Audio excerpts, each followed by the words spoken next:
السلام علیکم. پایله راوند امریکا او ایران مذاکراتو په اسلام آباد کې ناکام شوی او په په اخره کې تقریبا دوم راوند کوونکی ده او دا دوم راوند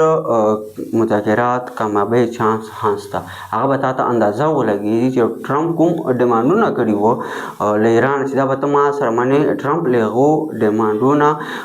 واپس کېدو ولا او تسلیمولو ولا هغه به تاسو اندازه ولګي. ټرمپ داسې کار کړی ده چې ټرمپ ورته ویلي وو په ډیمانډ چې دا خبره ورته کړې وه چې مطلب ته به ابنای هرمیز کولاوی دا به اوپن کوي. نو ایران دا نه ورسره ومن ایران ته چې زه اوپن کړم دې من تقریبا تاسو موافق کړو. نو ټرمپ چې کار وکړی ټرمپ داسې کار وکړی چې ټرمپ ورته ویلي چې دا نقبندي به کوم دا به زه بند کوم مطلب چې کوم جهازونه ایران بندرګاه ته رادرومي ایران رادرومي هغه به څه کوم هغه به زه ول دلته به نقبندي ایمای. نو هغه څه شی سو ایران ورته وویل چې که تا دا بند کړه زه به څه کوم زه به په عرب ملکو باندې په بندرګاه باندې حملې کوم. نو سوال دلته دا پیدا کېږي چې جنګ امریکا ایران دا او په عرب ملکو باندې ټارګټ کوي والي. نو اصل سي ګیس او آیل عرب ملکونه امریکا ته ملاويږي انور احتیاجیان ته دغه ټول دنیا ته ملاويږي. نو چې دا په عرب ملکو چې ولي نو چې شابسي پوره په دنیا کې مهنګای راځي مهنګای چې راشي ټول پریشر په ټرمپ باندې راولي او چې ټرمپ په دې ته مجبور کی چې ایران سره هره ومني. ایران ته خو پته ولګیدا بل چاینا ورته وویل بقاعده کشته هغه پاس کړې ده چې دلته بانکای هوا هغه باوجود ټینکر پاس کړې ده چاینا او ټول هدا در سره معنا حاضر نه یما 90% تجارت له ایران سره ده 25 سال معاهده مو ورسره کړې هغه تاسو سره څنګه کومان. نو په ټرمپ ته خو پته ولګیدا چې مطلب چاینا مضبوط ملک ته ما الریډي له ایران نه شکست خوړل ویل نو زه به چاینا سره جنگ څنګه وکړم. نو څه شی دا مذاکرات ایران امریکا شکست خوړل ویل تاسو اندازه لګیدل. بلې ورته ویلي وو امریکا دا ډیمانډ چې مطلب ته کوم ګروپان سپورټ کوي هغه باندې هم تاسو ما په کړیو کوم ګروپان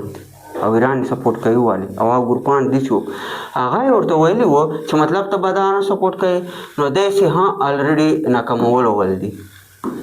اسرائیل کوم مقصد و یو چې ها ناکامول دي. اسرائیل فارن منسٹر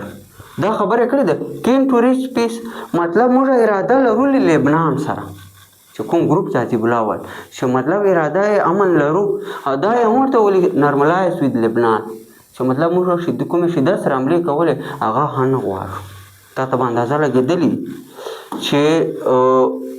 دغه څه هان دای ناکامول او اصل سي اسرائیل دلته غوښته ده چې دا حزب الله ول ګروپ ته ولا ساده ورسره او دا لبنان خپل حکومت اسرائیل دلته مقصد دا وای چې دوی په دې چې سیول وار شروع کړي دې تاسو هم ما په کړو چې مطلب دوی په خپل ماسي جنگ شروع کړي دا به دوسره کمزوري کیږي اندر ما به ضرورت هاني عملي کولو. نو هغه څه هغه مطلب دوه نو ورسره ومنل دلته بار اسرائیل ته چې لبنان حکومت ته چې ته په دې عملي وکړه کنه دین اصله واخله هغه شو مضبوط ګروپ دغه ورسره منی هانه تر دې حد پورې چې اوس نن 8 بجې باندې مذاکرات لبنان حکومت او اسرائیل په امریکا او لبنان اجبلا ورته ولې چې دا د زمانه نه دا مذاکرات زنمان دا ته دا درکې چې مطلب د سره په خپل مانسي جنگ وک نو هغه څه حال رډي ناکامول وایي. بلې چې کوم پوینټ ورته کړه او مین پوینټ هغه ته سوچ وک یورینیم انریچمنت هغه ورته ویلي ایران د دوره مذاکرات ورته ویلي چې مطلب دا بس تاسو سره ومانه خو 5 سال پورې وي امریکا ورته یای چې 20 سال پورې ما سره معاهده کوي چې دا مطلب ته نه کوي. نو تا ته به اندازه لګېدلی چې امریکا دومره ګرفتاره ده نو دا به 10 سال ته نه راولي چې 10 سال ته راولي الریډي ایران سره مانی او دې چانس یې ولسته دا په نن په نیویارک کې یو احتجاج شوی وای انټي وار یا جنگ خلاف دو خپل ورته ولي چې مطلب په 100 نه زیات کسان دې چې گرفتار کړي وو امریکایي حکومت او مطلب یې دا وایي چې مطلب ته کومه اصلاح هغه کوې اسرائیل ته ورکوې ایران والا هغه والا امریکې والا هغه به نه کوې بل یې ورته ویلي وو چې مطلب موږ جنګ غواړو هن تا ته به اندازه لګي دا به پریشر ټرمپ حکومت راولئ که نه به یې راولئ ټرمپ په دې ته مجبوروي که نه به یې مجبوروي بل